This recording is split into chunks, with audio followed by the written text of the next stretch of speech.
아멘. 한 사람이 성숙한 신앙으로 성장하는 데에는 꽤나 많은 시간이 필요할 것 같습니다. 물론 교회를 왔다 갔다 하는 거, 그것도 신앙생활이라고 할 수 있겠죠. 하지만 더 정확하게 구분 짓자라고 하면 그것은 어쩌면 종교생활에 가깝지 않을까 생각해 보게 됩니다. 신앙생활이란 무엇일까요? 내가 믿는 그분이 누구신지 아는 것이죠. 먼저 나를 구원하신 그 하나님, 나를 사랑하시는 하나님, 그리고 내게 상 베푸시는 그 하나님을 아는 것이며, 인격적으로 하나님을 만나고 또 그 바른 믿음 가운데 신앙을 고백할 때 참 신앙으로 나아갈 수 있습니다. 주님과 동행하는 삶을 살아가면서 주님께서 가셨던 길, 그 십자가의 길, 어쩌면 주님께서 지셨던 그 십자가도 만져보고 주님께서 가셨던 그 길을 묵상하며 나도 주님의 길 따라가 보는 것, 거기에서 진실한 사랑과 또 놀라운 하나님의 은혜를 경험하게 될 것입니다.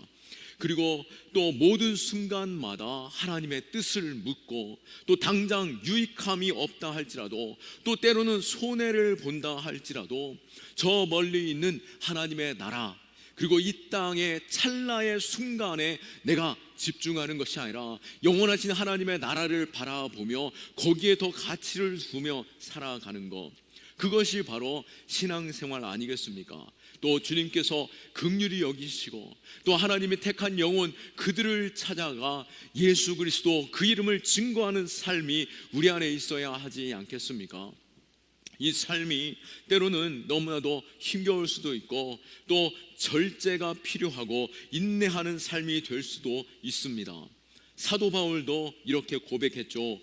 빌립보서 4장 11절에서 13절 말씀에 내가 궁핍함으로 말하는 것이 아니니라 어떠한 형편에든지 나는 자족하기를 배웠노라. 나는 비천에 처할 줄도 알고 풍부에 처할 줄도 알아 모든 일 곧 배부름과 배고픔과 풍부와 궁핍에도 처할 줄 아는 일체의 비결을 배웠노라. 내게 능력 주시는 자 안에서 내가 모든 것을 할 수 있느니라. 아멘. 이 땅을 살아갈 때 때때로 궁핍에 처하기도 하고 또 부요함에 나아가기도 하고 때로는 비천에 처할 수도 있고 그 풍부함을 맛볼 수도 있으며 배고픔과 또 궁핍함에 처할 수도 있는 그 마음에서 내가 그것에 연연하는 자가 아니라 내 모든 삶을 인도하시고 능력 주시는 자 안에서 이 모든 것들보다도 더 가치 있는 것으로 뛰어넘는 그 능력을 보일 수 있는 삶, 바로 예수 그리스도와 동행하는 삶, 그 삶이 있는 것 우리 안에 있어야 하지 않겠습니까? 예수 앞에 가는 길, 어쩌면 예수님과 동행하는 길 결코 쉬운 일은 아닐 것입니다. 그러나 예수님께서 십자가에서 승리하심과 참 영광을 누리심과 같이 우리도 이 길 갈 때에 참된 승리와 함께 참된 영광을 보게 될 줄로 믿습니다. 성경에서 믿음의 선진들을 보십시오. 그들 역시 하나같이 광야와 같은 그 시간들을 보내셨습니다. 성숙한 신앙에는 반드시 어떤 준비의 과정이 필요한 듯 하나님께서는 이 광야 학교를 들어가게 하셨고 그 시간을 통하여서 나의 미성숙함이 깎여져 나가고 여러 가지 문제에 끌려다니다가 방황 속에 있던 그 인생이 아니라 오직 주님 바라보며 소망 가운데 기쁨을 누리는 삶이 되는 것이죠. 선교의 아버지였던 허드슨 테일러 역시도 아무리 훌륭한 신앙이라도 훈련받지 않으면 거의 쓸데없다라고까지도 말하였습니다. 물론 교회 다니는 거 참 즐거움과 기쁨이 있고 평안이 있습니다. 또 교회 다니는 사람들과 함께 하는 것은 항상 만족함과 또 항상 사랑을 나누는 그 즐거움만 있습니까? 그런데 사실은 교회 안에서도 하나님께서는 계속해서 관계를 통해서도 훈련시키시고 나를 다듬으시고 마치 모든 일에 있어서 죽게 하듯 하라라고 말씀하신 것처럼 옆에 계신 분이 나의 선생님이 되시기도 하시고 나를 다듬는 돌이 되기도 하시는 것을 우리는 보게 되는 것이죠. 그러나 그 과정 속에서 하나님의 일하심을 경험하고 그 과정 속에서 내가 날마다 성숙해져 가는 것을 볼 수 있습니다. 우리 교회가 내 신앙의 성장에 있어서 도움되는 교회였으면 좋겠습니다. 단순히 그냥 잘 먹고 잘 살고 또 그냥 재미나게 관계 교제하고 그런 교회가 아니라, 때로는 이 관계를 통해서 또 시련도 아픔도 경험한다 할지라도 하나님의 위로가 있고 또 하나님의 격려가 있고 또 그리스도 안에서 다시 일어나 승리의 삶을 살아가는 소망 넘치는 교회 될 수 있기를 축원합니다. 그러기에 우리가 여기서 성장하는 것처럼 또 우리 아이들 역시도 우리가 장학주일이지 않습니까? 그 아이들 여기에서 축복하고 장학금 수여하는 것은 무엇입니까? 아이들을 격려하는 것이죠. 우리 교회가 너희 지원하고 있다, 너희 너무 사랑하고 있고 너희를 위해서 기도하고 있다라고 하는 그 마음으로 축복해 주는 것이죠. 그리고 우리 다음 세대가 믿음 가운데 잘 자라날 수 있도록 계속해서 기도해야 할 것입니다. 오늘 본문에서 남유다 요아스 왕을 만나게 됩니다.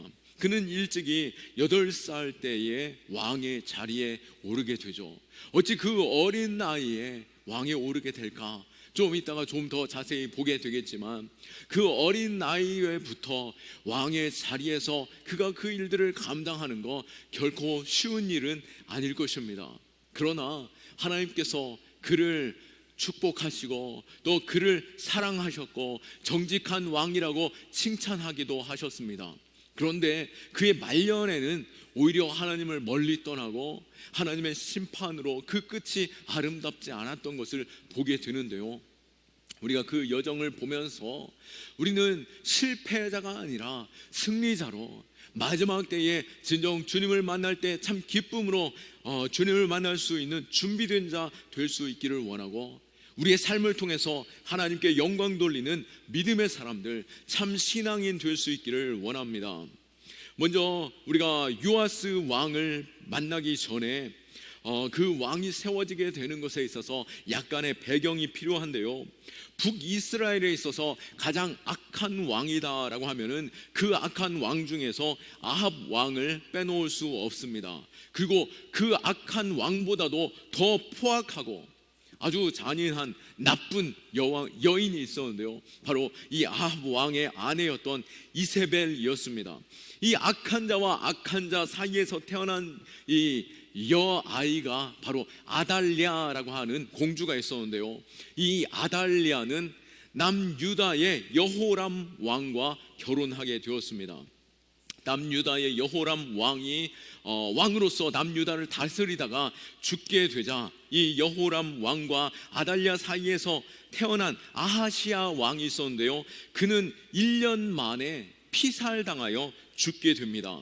이 아들이 죽게 되었을 때에 이 아달랴는 안 그래도 악한 자와 악한 자 사이에서 태어난 이 공주인 만큼 그 안에 포악한 악마 같은 것들이 있었던 것이죠. 그 안에 분노하며 남유다의 새로운 왕으로 세운 것이 아니라 자신이 왕의 자리에 올라서서 이 포악한 그 악한 여인이 왕으로서 정말 잔인한 일을 계획하고 추진하게 됩니다. 그 일들이 무엇이냐면, 하나님께서는 남유다의 왕의 혈통을 다윗의 혈통으로 삼았습니다. 하나님께서 다윗의 혈통으로 왕의 혈통 삼아 주셨는데요, 이 아달랴가 왕의 자리에 올라서서 다윗의 혈통의 모든 남자들을, 모든 왕자들을 다 붙잡아 죽이는 그 일들이 있게 된 것입니다. 다윗의 혈통을 모두 암살하게 된 것이죠. 그러나 극적으로 다윗의 혈통 가운데 이 핏덩어리 갓난 아기가 하나 있었는데요, 그가 바로 요아스 왕이었던 것입니다. 요아스가 살아 성전에서 숨어 지내다가 7살이 되었을 때, 7살이 되었을 때 어린 나이로 왕의 자리에 오르게 됩니다.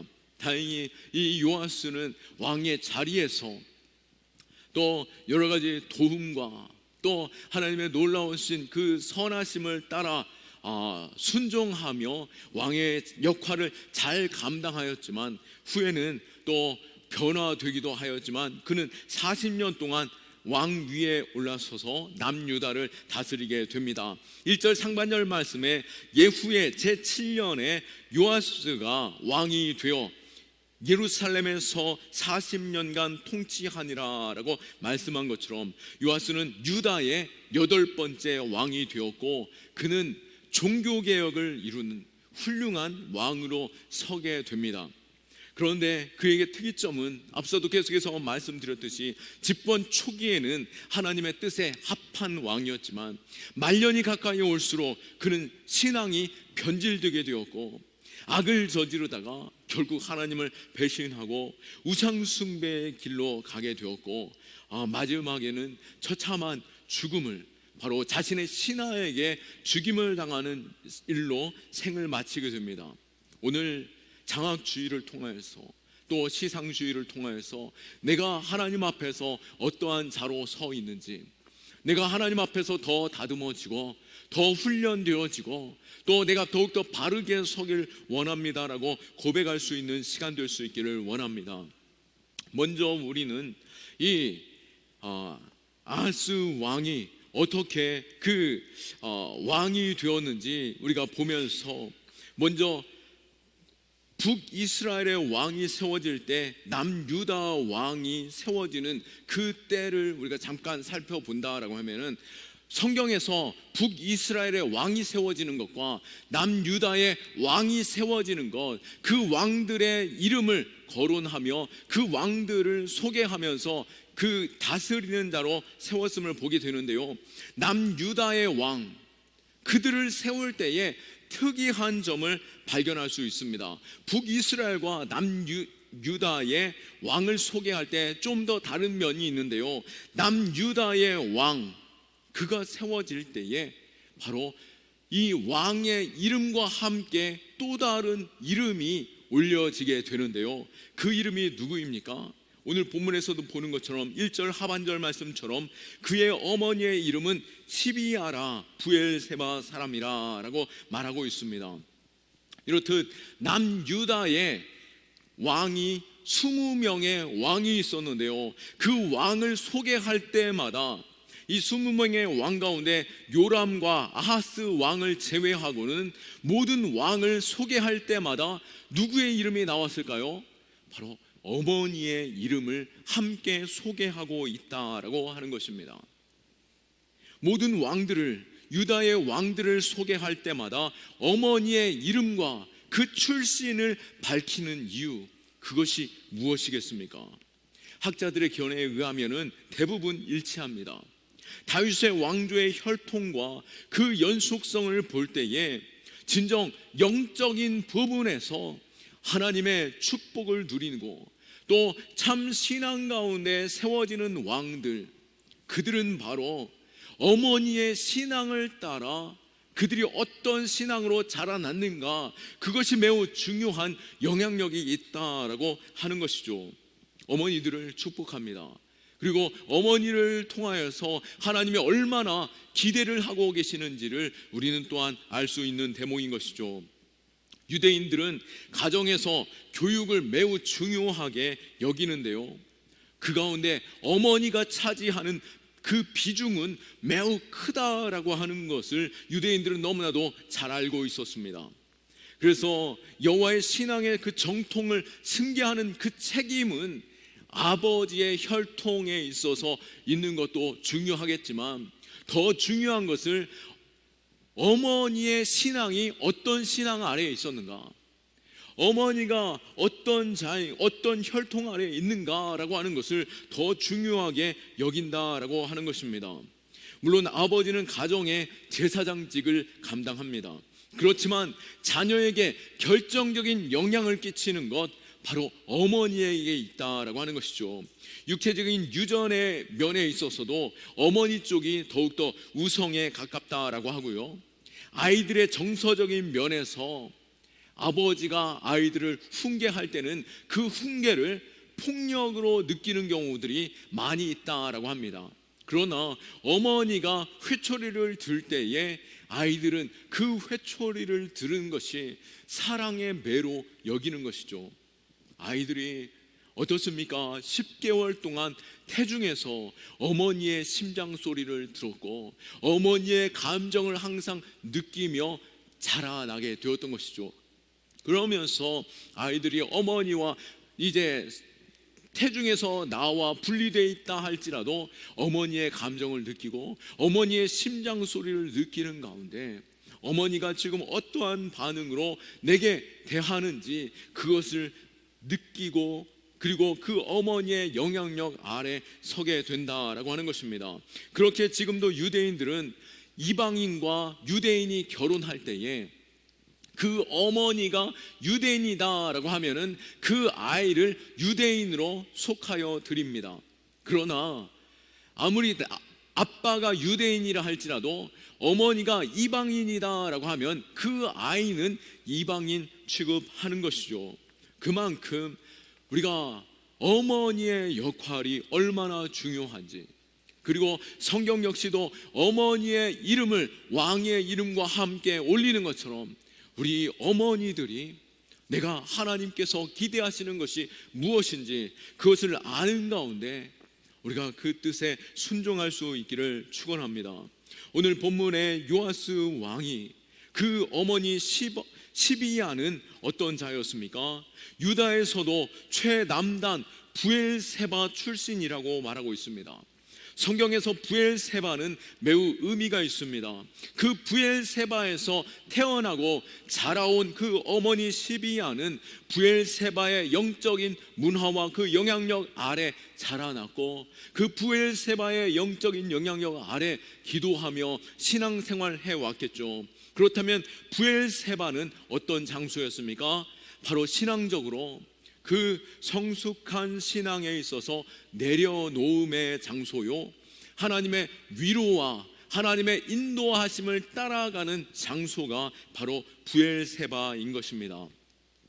창세기 20장에 보면은 아브라함의 아내 사라가 있었는데요, 그는 너무나도 아름답고 존귀해 보이는 자였습니다. 그러기에 아브라함이 애굽에 갔다 할지라도 또 그랄 왕에게 만나게 될 때에 혹 이 아내가 너무나도 아름답기에 그 왕이 나를 죽이면 어떻게 할까, 아내를 빼앗아 가면 어떻게 할까라고 하는 인간적인 생각에서 사라를 가리켜서 누이라라고 하였고, 결국에는 어떻게 됩니까? 이 누이 사라를 왕에게 빼앗길 뻔하는 상황이 놓여지게 된 것이죠. 다행히도 하나님께서 친히 간섭하여 주셔서 그랄 왕 꿈에 나타나셔서 그로 하여금 범죄하지 아니하도록 하나님께서 분명하게 밝히셨고, 그랄 왕은 이 아브라함에게 사라를 보내면서 어찌 네가 나로 하여금 범죄하게 할 뻔하였느냐라고 했지만 금과 보화를 주면서 그 땅에서 축복하며 보낸 것을 볼 수 있습니다. 바로 그곳이 부엘세바였고요, 또 아브라함을 통하여서 이스마엘을 낳았지만 하갈이 그 종되었던 사라의 종이었던 하갈은 어떻습니까? 결국에는 집안에서 쫓김을 당하게 됩니다. 사라의 미움을 받게 되어서 쫓김 당하게 될 때 어떻게 됩니까? 하나님께서는 쫓김 당하는 자조차도, 비천한 자조차도 그냥 버려두지 아니하시고 하나님께서 그와 이스마엘을 살려두시는 가운데 하나님이 우물을 열어주시면서 그 하갈을 살려주신 그 장소, 그곳이 바로 부엘세바였고, 아브라함이 이삭의 제단에 드리려고 하였을 때에 하나님께서 그 이삭을, 그 아브라함의 마음의 중심을 받아주시고 이삭 대신 염소를 하나님 앞에 제사 지내게 하신 후에 이 아브라함을 이끌어서 어디로 보내십니까? 바로 부엘세바로 보내셔서 이삭과 아브라함이 그곳에서 평안을 누리게 되는데요, 하나님이 준비해 주신 여호와 이레 그 축복 가운데 부엘세바에서 안식을 누리게 되었고, 또 이삭이 요셉을 통하여서 애굽을 가게 되는 그 상황 가운데 하나님께서는 아브라함과 이삭에게 그 애굽으로 가는 것을 막으셨던 것을 이 야곱은 기억하고 있었습니다. 그래서 야곱이 이 애굽으로 가는 것이 맞을까라고 생각하고 있을 그때에 하나님께서 그를 위로하여 주시며 애굽으로 나아가도록 격려해 주셨던 그곳이 바로 브엘세바였으며, 엘리야 역시 이세벨을 통하여서 죽임당할 그 위기 가운데 낙심하고 좌절하고 있던 그 상황 속에 하나님께서 그를 위로하여 주시고 먹여주시고 새 힘 부어주셨던 그 장소, 그곳이 바로 브엘세바였던 것이죠. 이 브엘세바의 영적인 의미를 우리는 알 필요가 있는 것입니다. 바로 하나님은 우리를 위로하시는 분이시고, 하나님은 인도하시는 분이시고, 하나님은 죽을 자조차도 살려 세워주시는 분이신 것입니다. 그러기에 이 브엘세바에서 자라난 이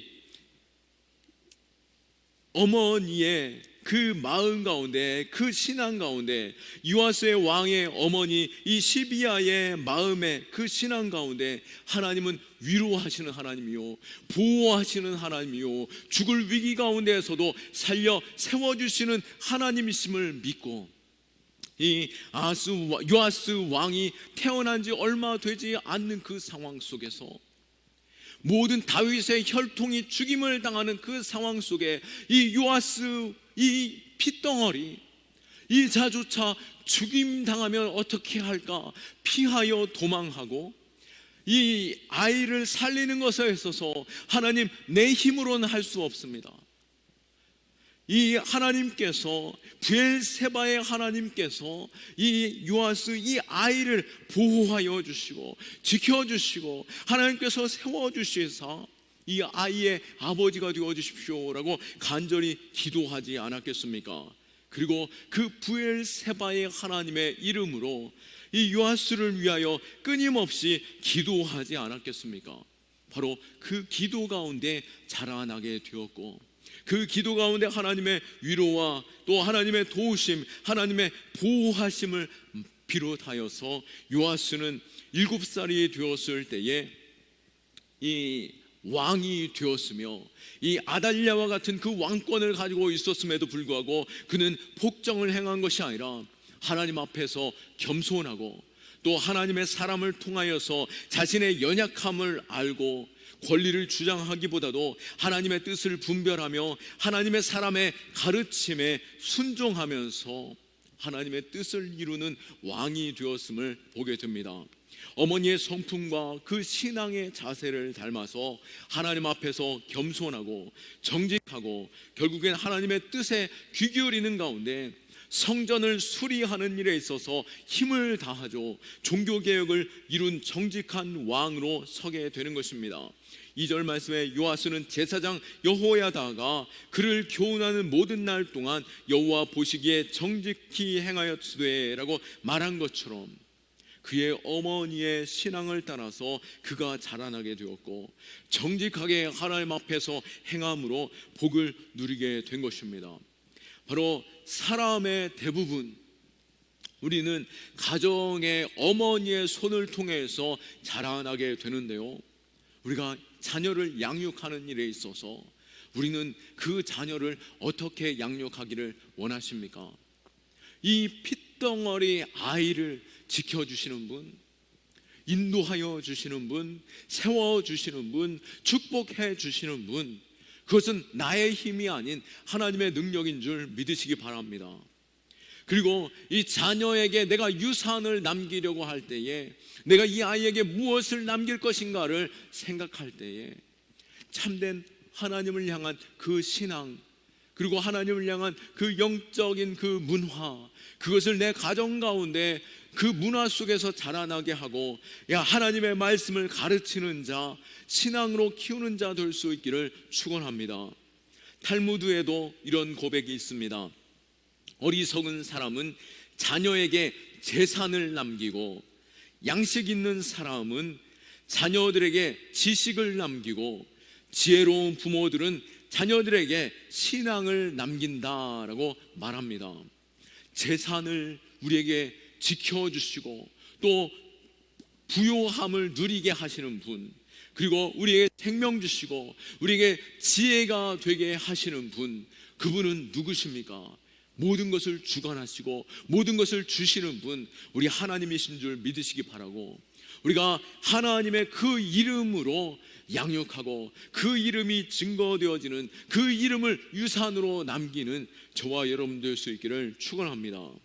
다윗 역시 감동적인 유언을 통해서 솔로몬에게 그 유언을 남기는데요, 내 아들아, 너는 내 아비의 하나님을 알고 온전한 마음과 기쁨의 뜻으로 섬길지어다 라고 고백하면서, 무엇보다도 하나님을 아는 것, 그리고 온전한 마음과 기쁨으로 하나님을 섬기고 그 뜻을 따라 사는 것, 그것이 바로 그의 유언이었고, 아이를 복되게 자라나고 이후의 삶을 축복하는 것인 줄 알고, 우리가 요아스가 왕이 되도록 그 어머니가 얼마나 브엘세바의 하나님의 그 이름으로 기도하고 가르치고 은혜를 간절히 구했겠습니까?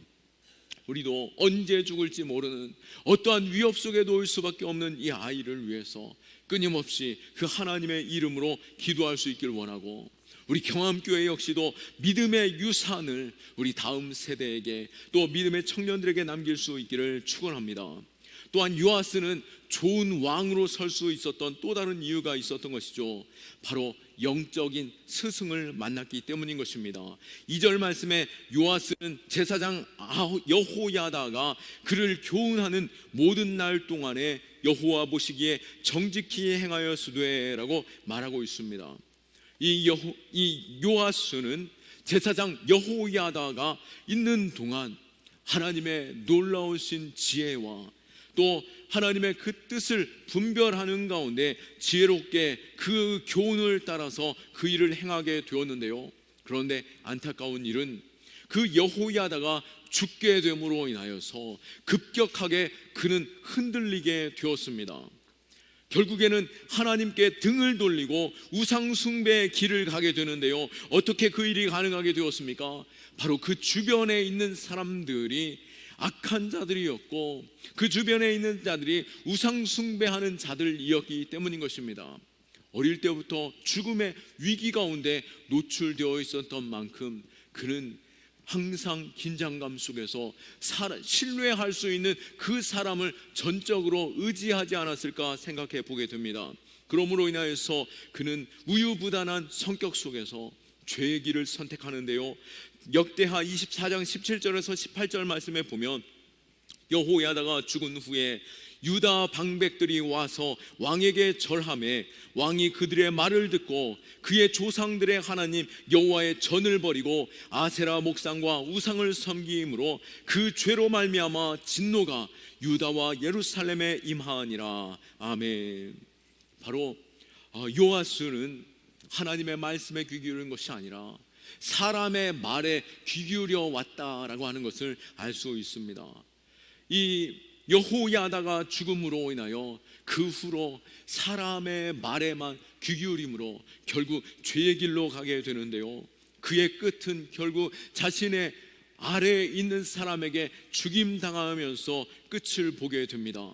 그가 비록 젊을 때는 바른 말, 하나님의 사람을 통하여서 성전을 보수하는 일, 그 일에 있어서 개혁하는 일에 있어서 중요한 역할을 감당하였지만 사람에게 집중함으로 그는 망하는 길로 가게 되었습니다.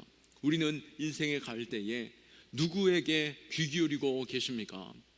우리가 아이를 양육할 때에도 내 말에만 귀 기울임으로 인하여 내가 떠날 때에 아이들이 죄의 길로 가는 것이 아니라, 아이들에게 물고기를 먹는 법을 가르치는 것이 아니라 물고기를 낚는 법을 가르침과 같이 하나님의 말씀을 가르치고 그 말씀 가운데 양육되어지고 말씀 따라갈 수 있도록 우리 경암교회도 우리 다음 세대에 끊임없이 가르치는 일에 있어서 집중하고, 또 우리의 삶에서도 자녀를 이렇게 믿음으로 양육하고 또 서갈 수 있는 저와 여러분 될 수 있기를 축원합니다.